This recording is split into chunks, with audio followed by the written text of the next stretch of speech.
Hello student, welcome back my YouTube channel गुड़िया GNM nursing.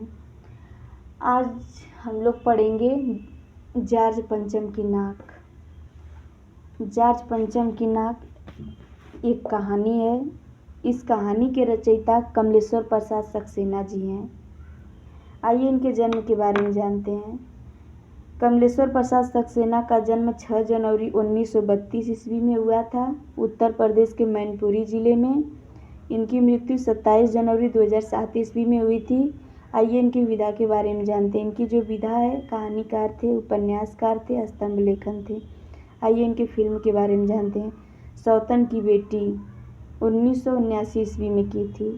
Hindi साहित्य अकादमी पुरस्कार से भी ये सम्मानित किए गए थे 2003 ईस्वी में। उपन्यास कितने पाकिस्तान पद्म भूषण से भी सम्मानित किए गए थे 2005 ईस्वी में। अधूरी रचना अंतिम सफ़र है। आइए कहानी की ओर चलते हैं। जॉर्ज पंचम की नाक। जॉर्ज पंचम के मूर्ति के नाक के बारे में है यह कहानी। उससे पहले आओ समझो कि जॉर्ज पंचम थे कौन। जॉर्ज पंचम किसी समय हमारे देश में शासन किया करते थे, यानी अंग्रेज़ों का समय है जब अंग्रेज़ हमारे देश पे शासन किया करते थे, यानी जब हमारा देश गुलाम था 1947 से पहले का। उस समय इन्हीं की चलती थी। कुछ समय बीतने के बाद हमारा देश आज़ाद हो गया और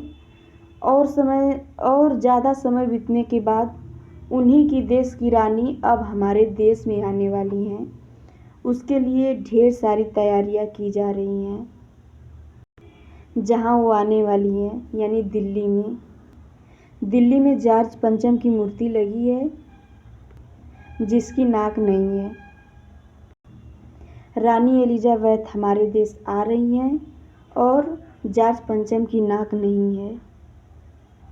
जॉर्ज पंचम उन्हीं के देश के हैं, इसलिए रानी एलिजाबेथ को बुरा न लगे क्योंकि उनकी मूर्ति पर नाक नहीं है, इसलिए उनको बुरा लग सकता है। हिंदुस्तान वासियों ने तैयारी कर रहे हैं कि जॉर्ज पंचम की नाक लग जाए रानी के आने से पहले। रानी एलिजाबेथ अब हिंदुस्तान आ रही हैं। हिंदुस्तान वासियों ने बहुत सारी तैयारियां उनकी आवाभगत के लिए हिंदुस्तान वासियों ने बहुत सारी तैयारियां कर रहे हैं, जैसे कि रानी एलिजाबेथ कब क्या क्या पहनने वाली हैं, क्या क्या खाने वाली हैं।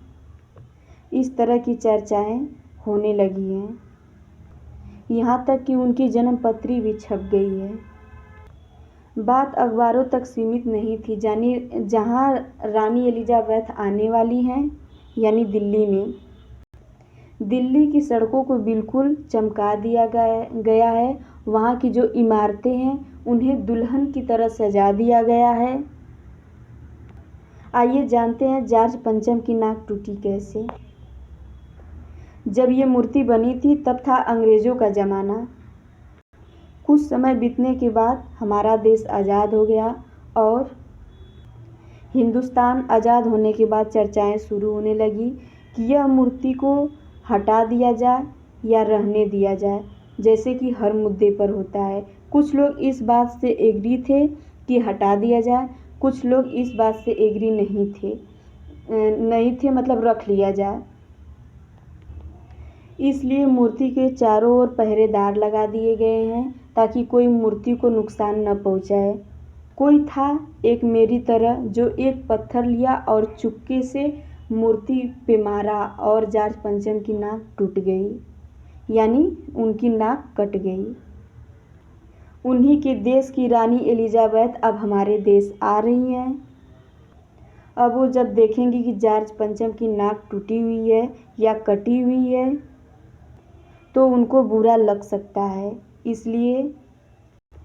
इसलिए हमारे देश के अधिकारियों ने एक कमेटी बैठाई और उस बैठक में एक मूर्तिकार को बुलाया।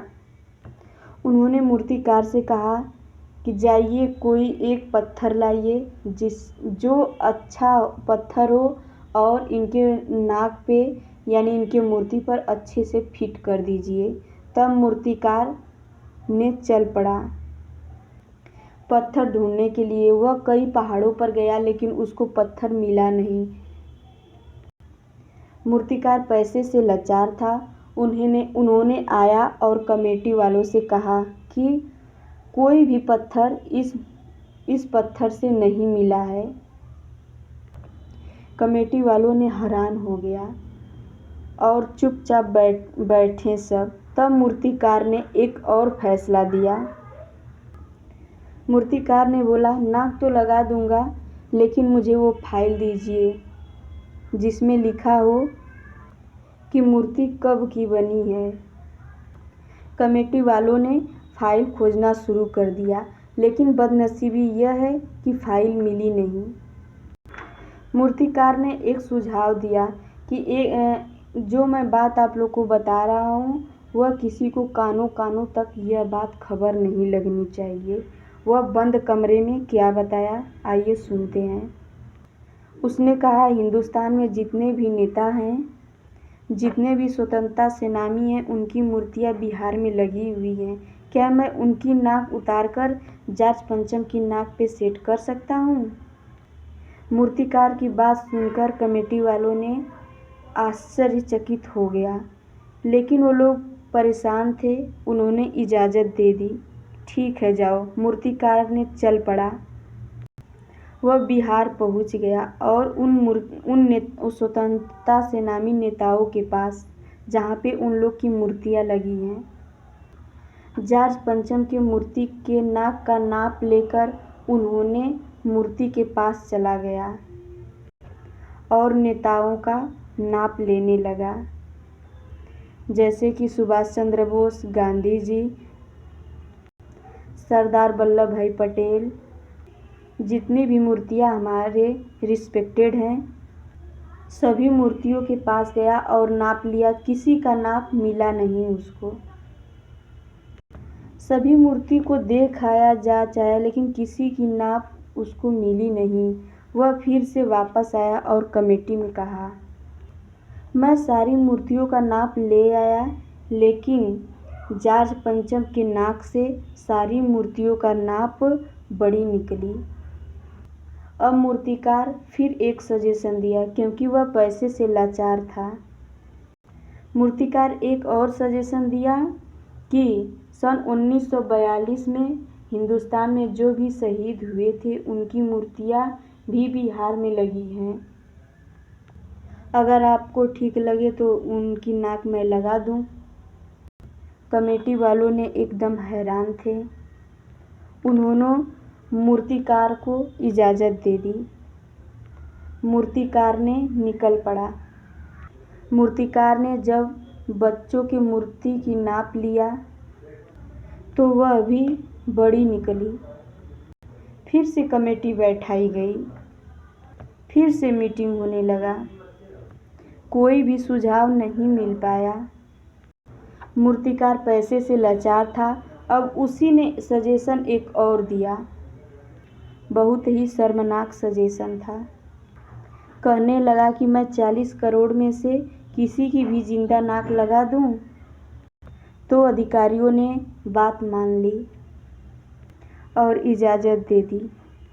नाक लगाने से पहले आसपास के तालाब को सुखाकर साफ कर दिया गया, ताज़ा पानी डाल दिया गया ताकि वहाँ का वातावरण में नमी रहे, जिससे नाक सूख न पाए।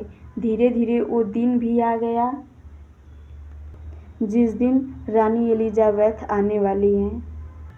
अब अखबार में यह छपा कि जॉर्ज पंचम की ऐसी नाक लगाई गई है जो बिल्कुल पत्थर की नहीं लग रही है। सचमुच उस दिन हिंदुस्तान की नाक कट गई। आज यह कहानी समाप्त हो गया। कल हम लोग इसी कहानी पर क्वेश्चन करेंगे। Thank you.